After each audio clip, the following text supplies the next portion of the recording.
Luhansk में रूसी ठिकानों पर यूक्रेन का हमला। तो एक तरफ आप देखिए किस तरह से एक और नई टेंशन एस्केलेट होती नजर आ रही है। इन सब के बीच वॉर जोन से ही बाखबर आपको रख रहे हैं हम, किस तरह से लुहांस्क में रूसी ठिकानों पर यूक्रेन की तरफ से बड़ा हमला किया गया है। यूक्रेन की मैकेनाइज्ड ब्रिगेड ने जेवलिन से इस बड़े हमले को अंजाम दिया है।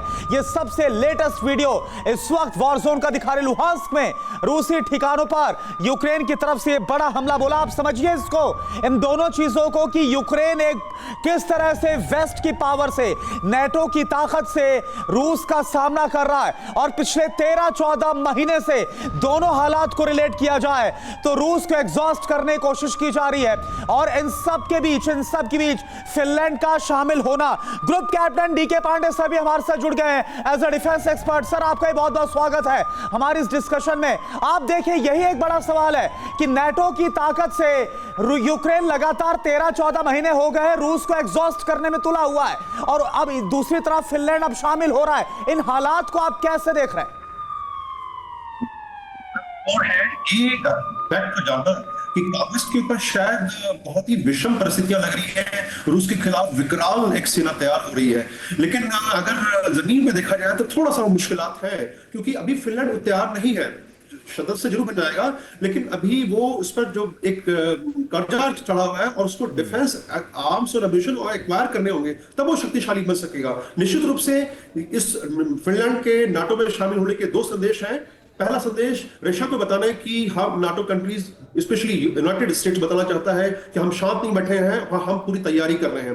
दूसरा संदेश है कि अब जो है हम धीरे धीरे जो न्यूक्लियर वॉर की तरफ आप एक्शन ले रहे हैं, हम उसका प्रत्युत्तर देने के लिए भी तैयार हैं। और नॉर्थ में जहां पर कि वो निश्चिंत थे, हालांकि पुतिन ने कहा है कि हम नहीं सर, डीके पांडे सर, आपने जो बोला कि रूस के खिलाफ तैयार करना फिनलैंड को, जैसे ही ऑफिशियली होगा तो फिर तो नेटो करेगा ना ये।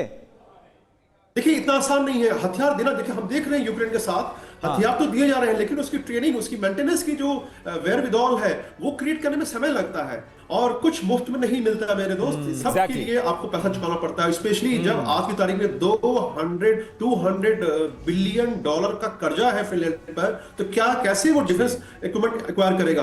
तो बहुत सारी जो इक्वेशंस हैं वो थोड़ा कॉम्प्लेक्स है। लेकिन सवाल ये सर, पांडे सर, सवाल ये है कि आज की तारीख में जिस तरह से रशिया यूक्रेन के साथ 14 महीनों से भिड़ा हुआ है, क्या एक और देश के साथ वो युद्ध को अफोर्ड कर पाएगा? ये सबसे बड़ा सवाल है। यूके देवनाथ सर, जरा आप इसको ब्रीफ करिए कि क्या आज की तारीख में बेशक अमेरिका उस पर जाल डाल रहा है, फंसाने की कोशिश कर रहा है, लेकिन क्या अफोर्ड करने की कंडीशन में एक और देश से मोर्चा खुलेगा, एक और वॉरफ्रंट खुल जाएगा?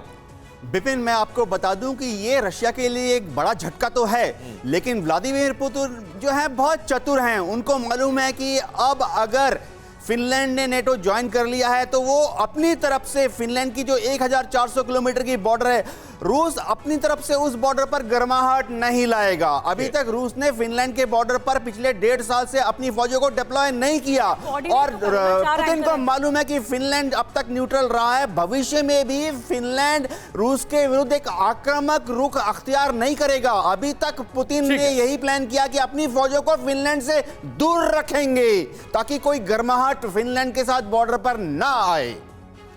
एक और चीज मैं आपको बता दूं, फिनलैंड भी जानता है, इस पर बात करेंगे। और ये जो बौखलाहट है रूस की, क्या वो और बढ़ेगी? क्या वो और ज्यादा तनातनी की सिचुएशन आएगी? क्योंकि फिनलैंड जो शुरुआत थी जंग की, वो इसी के जरिए स्टार्ट हुई थी कि यूक्रेन शामिल होना चाहता था नेटो में।